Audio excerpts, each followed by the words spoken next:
Man, I love food. What I don't like is spending money. And I know this is starting to sound like one of those meal prep boxes ad, but in reality, this is just about eating out in Japan.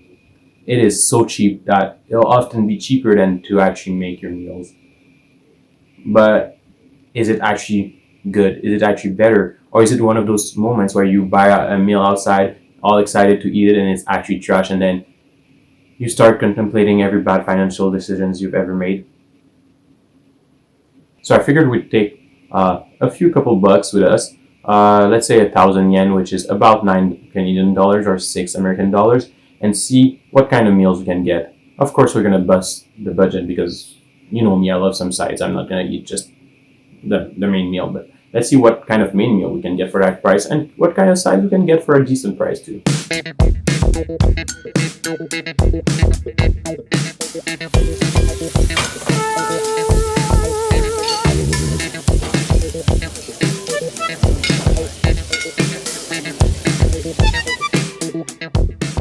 Marugame is a chain of tempura udon, udon being a thick wheat noodle. When you go to Marugame, you can witness their semi-automated udon noodle making process. And Marugame, just like most tempura udon places, work kinda in a school cafeteria fashion. You pick up your tray and then you choose from their large menu of udon noodle base.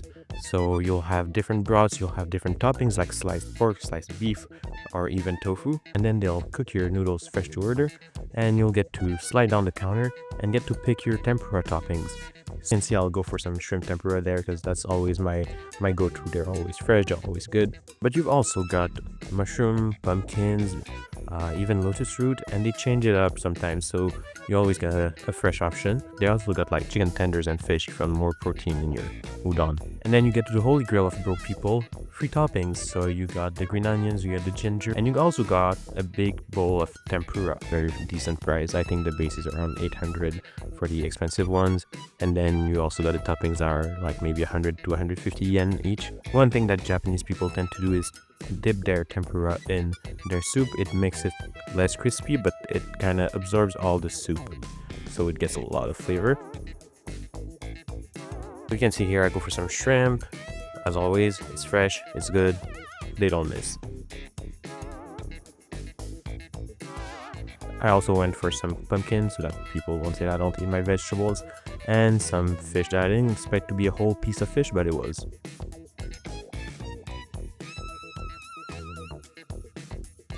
Last one, I got a big giant crab stick. Big fan of crab sticks, but they have huge crab sticks and then they put that in tempura batter. All the man needs, right? So Marugame Seaman has been a chain for a while now, and they have over 1,000 restaurants, about 200 of those being overseas. For all my Quebecers watching, they did open a branch in Vancouver in the recent years, so hopefully they'll expand and just try to go a bit west. But if they do, I highly recommend trying them. Next, we're going to Sabu. Sabu is a local spot 5 minutes away from my place that offers a great lunch deal. Okonomiyaki is a bit hard to describe, but imagine if you took a thin pancake batter, but less cake and more pan, and stuff it with noodles and cabbage and pour that mixture over bacon, flip it, and add sauce on top of all of it. So it's a pretty heavy meal for sure. The restaurant gives you 3 choices. You can get Hiroshima style, which has noodle, is layered, and they make it for you in the kitchen. You can get another style that goes by many names, so I'm not too sure what it is. Basically, it's all mixed together, and then you get to cook it yourself on the grill. And you can get a third mysterious choice that is hidden behind a QR code, so I never tried it. The prices are quite decent. You get the basic okonomiyaki for under 1,000 yen. And if you come during lunchtime, which we just missed by like 5 or 6 hours, you can get the lunch set, an okonomiyaki, a drink, and ice cream for about 1,000 yen, so that's under 10 bucks.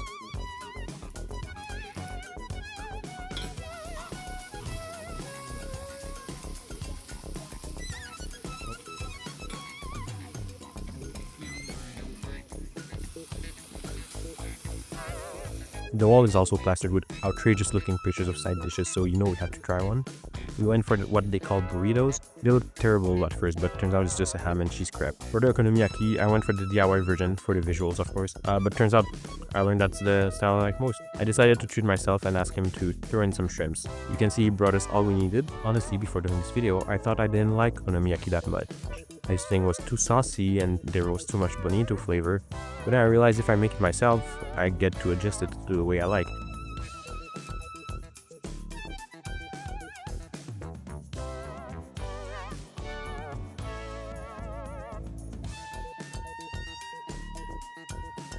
Now, let's test our pancake flipping skills. I would give myself a 10 out of 10 for the core of the okonomiyaki is all I love. It's pancake batter, meat, shrimp, cabbage. So hard to dislike. And then I get to adjust the sauce how I like it and do the same for your toppings, which include seaweed, bonito, which is dried fish flakes, and mayo. Also, you can see in the back of this shot the versions that he makes in the kitchen. They look way better and they have noodles, so if that's what you're looking for, go for that. But I do enjoy the experience of making it myself. So yeah, then you just add the sauce, you add your little nori. You can see I tried to make it aesthetically pleasing for y'all. It didn't work, but let's pretend it did.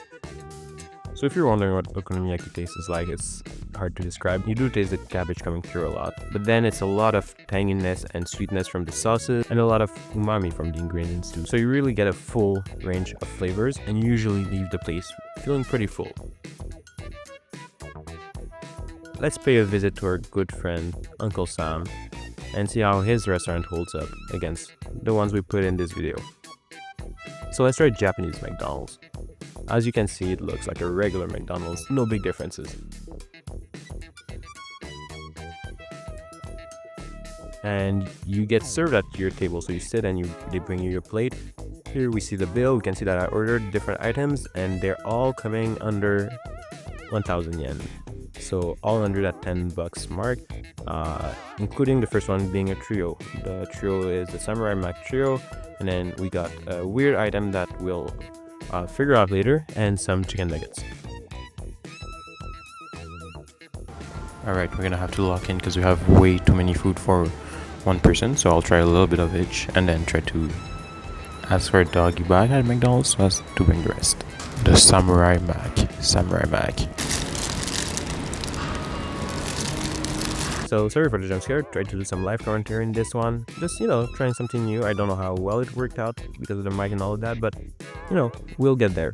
It's regular McDonald's patties, so nothing special on that front, but then they add cheese, which is also normal now that I realize it, and then onions, which is also a normal ingredient. So let's forget the first part. It's a regular burger, but then they add this soy sauce glaze, I guess, which gives it a whole lot different flavor profile.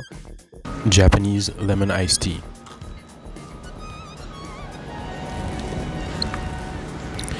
It's disgusting. Iconic McDonald's fries. Let's see how they are here.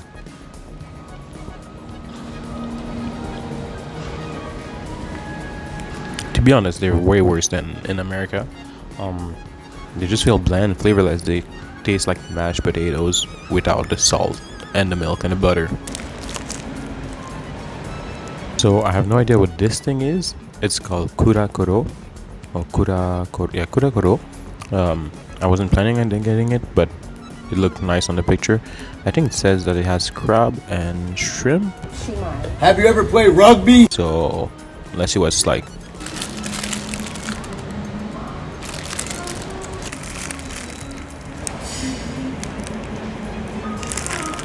The inside is gooey with bits of shrimps in it, so I'm still not sure what it is.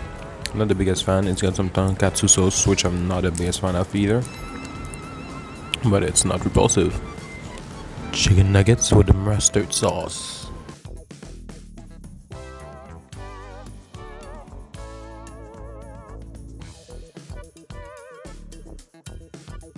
I mean, it's honey mustard, 10 out of 10. The problem is that everything in Japan is so cheap that it's hard for them to compete on that front. In Canada, $9 trio is pretty good because other places are very expensive, but here, not so much. But yeah, they still do a good job. So as I was leaving, I also noticed that they have deals for $5 trios. Do with that what you will. Next, we're gonna go to Matsuya. Matsuya is a rice bowl chain. This might be the perfect college student heaven. You get to enjoy cheap comfort food alone and don't need to interact with anyone. So first you order from this machine. I will order a lot of food, not because I like it. No, it's hard, but I just want you to see different options. But honestly, most of those meals would fill you up by themselves. I'll go for the classic rice bowl with pork this time. Usually beef is my go-to, but this time I'll go for pork. Then I'll also try their tonkatsu, which is not their specialty, but we'll see how they do it. Once you're done ordering, the machine gives you a ticket that you will scan at another machine. Why they had to make a different machine for it is beyond me, but it's surprisingly common in Japan. It'll even happen in gas stations. Then, in true fast food fashion, you sit down and wait for your number to be called. Obviously, you can get a table if you're here with friends, but the real magic is in solo seats. In Japan, it's normalized to dine out alone. A lot of spots will have these solo seatings. In this case, you can see that you get your side panels for a little bit of privacy and your own tray of sauces and seasonings. The dish also comes with soup and sometimes with rice depending on the deal you take. I'm also going to add a onsen egg, which is basically a poached egg, and I highly recommend adding it to your rice bowls. So let's lock in, baby, and pour our egg in our bowl so we get that little gooey yolk in there. First we'll eat the soup.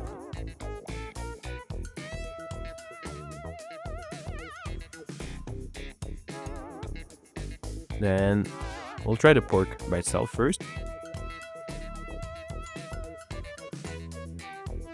The pork was genuinely really good. I'm surprised every time I go there because their meat is always banging. Not what I meant. But the egg is good.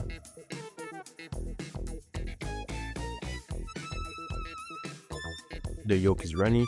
So you mix that in with your bowl and honestly you get a pretty good meal. You don't get your vegetables, of course, because it's still fast food, but it's worth a shot.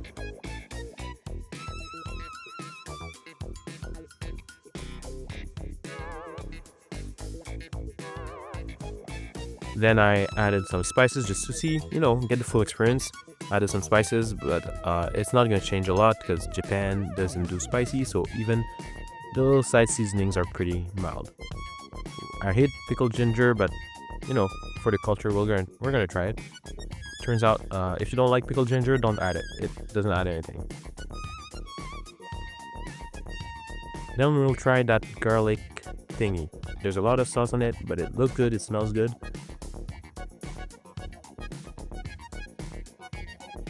Honestly, it was pretty bad. It might be the worst thing I've had in this video. You can see I'm still chewing the first bite because that meat was tough.